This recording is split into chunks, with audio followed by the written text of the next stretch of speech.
Hello everyone, my name is Lillian Mulligan and I'm studying math and computer science at Florida Southern College.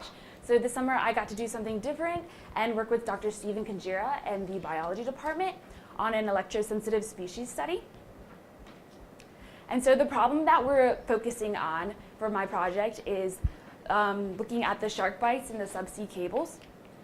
So all the offshore power generators bring electricity to the shore through these underwater sea cables that induce a strong electric field around them.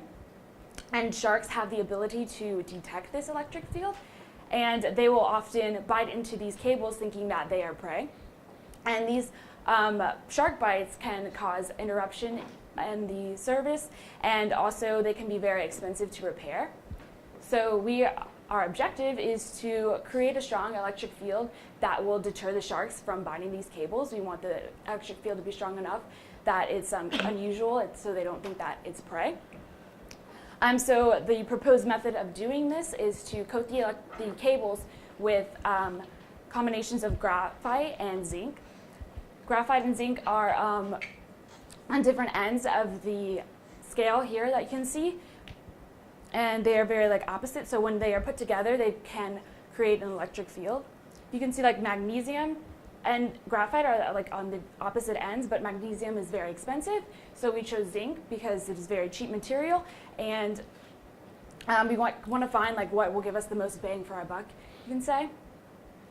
So what I did this summer is test different solutions or samples of graphite and zinc, and to kind of find out which combination is going to be the best. So here's a picture of all the samples that I have. We have all these several tiles ranging from 100% zinc all the way to 100% graphite. And in the middle range will be 50% zinc, 50% graphite. And then we also have these rectangular rods, half with zinc, half with graphite. And we also have zinc powder glued onto graphite rods. So about half of it is graphite exposed, the other half is about zinc exposed. And so this is our model setup. We have a large tank filled with seawater. We have a reference electrode at one end, our recording electrode in the middle. We have a linear actuator which will drop the metal sample down into the water and pull it back up.